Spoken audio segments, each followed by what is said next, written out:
Hi folks, happy Tuesday. Today at MR Coaching and Consultancy is generally Top Tips Tuesday. It could be about anything, health related, fitness related, football related, high performance related, leadership related, or careers. Today it is an health and fitness focus. Okay. First of all though, in the next post that I share, I'm also going to share a really important newsletter that you can subscribe to. It's completely free every week, every Tuesday, and that is with Physiopedia, looking at rehabilitation, mobility, and just generally health and well-being on a whole. Lots of articles on there. Well, there's five basically, five resources, generally speaking, between articles, videos, infographics, and kind of statistics and things like that. So you know, it's certainly worth subscribing to that and receiving that every Tuesday. But for me, wanted to really focus on kind of what I do for health and fitness. Today, obviously, I've just said I've been to the gym and finished with the sauna. But here we are. So Monday, generally speaking, start off with the chest and shoulders, resistance type of stuff, mobility, flexibility. So I do some stretching as well. Then Tuesday, today, I did arms, and then I finished with the sauna, which is why I'm a little bit probably looking a little bit, got a bit of a glow on me right now. Wednesday, back day, okay. Thursday is a football. I play football in the evening on a Thursday, so I kind of take it rather steady, but do a kind of an all body workout, okay. But it's got to be light. Nothing heavy. Friday, generally speaking, is a lower body workout, and that follows the Thursday cardio. And then the weekend I generally take off of the gym, and I'll go walking or cycling or do something outdoors, unless there's an opportunity to go to the gym on a weekend, which generally there isn't. But that's kind of how I work it. The sauna a couple times a week, 2 or 3 times a week. Don't do it every day. Sauna is obviously really good for your skin. It's good for your blood pressure. It's good for your circulation, and it helps you detox and you know, really get a deep sweat in. But you just got to be careful that you are hydrated beforehand, and that you hydrate afterwards as well. Just making sure that you're drinking water. I have many of these a day. On a typical day, I can easily have 4 or 5 of these. With water in it. I normally add lemon into it as well, so I'll dice up some lemon wedges, and I'll throw them in there and squirt the lemon juice in there. Because of course, lemon is full of vitamin C, so really good for the immune system. So again, Monday, chest and shoulders. Tuesday, arms. Wednesday, back. Thursday, all over body, quite light. Friday, lower body, following the cardio on a Thursday. And then cardio just throughout the week when I can, whether it's taking the stairs over the lift, whether it's you know, walking to the park or taking the dog for a walk or whatever it may be. Maybe it might be dancing throughout the day, just out of pure recreational and leisure, just having a dance around, so you know, keeping the body moving.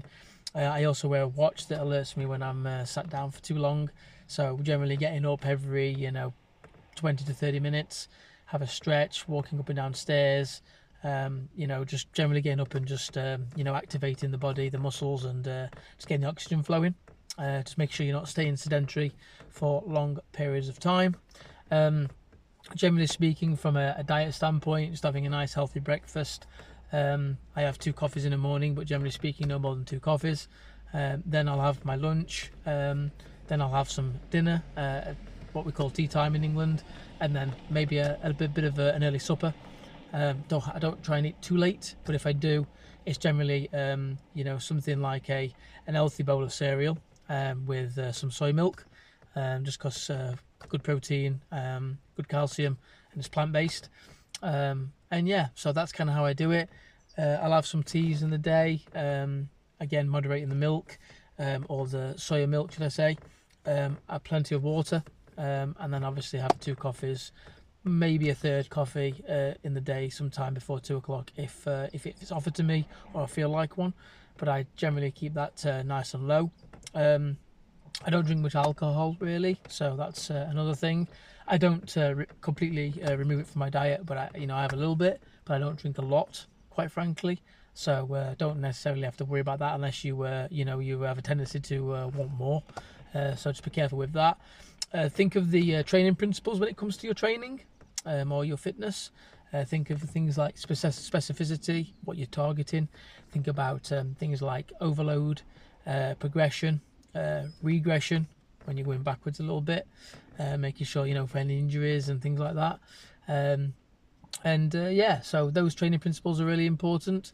And then the fit principles: frequency, how often you're exercising, the intensity, varying it, type of exercise or type of fitness, and then of course the time, how long you're doing it for.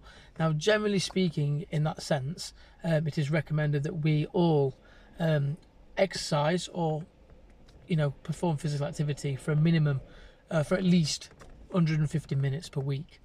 So that doesn't have to be large bouts. It could be lots of short bursts of exercise, just walking and getting the heart rate up in some way, shape or form. So try and achieve that as much as you can. Again, that's 150 minutes per week over the 7 days. And don't feel like you have to exercise a lot every day. That can be difficult for some people, but when it comes to kind of whether it's morning or night or whenever, there's no real golden bullet for what's best. But of course, if you are going to exercise late on in the day, be careful, because obviously it will increase your adrenaline, and it might stop you from prevent you from sleeping or delay you falling asleep. So just be careful with that. And look at me here, I'm still sweating a little bit. It's quite warm today, and obviously I've recently finished the sauna, so I'll get up for some fresh air shortly. But that's kind of how I look after myself from a health and fitness standpoint. Do look at the Physiopedia newsletter. Do visit my website, where you'll find a lot of resources and more top tips. But also just keep an eye out for the posts that I share for free. I do share some free ones, and if you want some one-on-one coaching, do get in touch. My phone number is +447 460 743 788, or WhatsApp me if necessary, or look at my social media channels on the website, which you'll find using the QR code that you'll find somewhere if you look hard enough. But otherwise, it's Tuesday, it's the second day of the week. Hope you're having a good one, and look after your health and fitness as best as you can. All right, guys, thanks so much for listening. Thanks so much for watching, and until the next time, have a great day.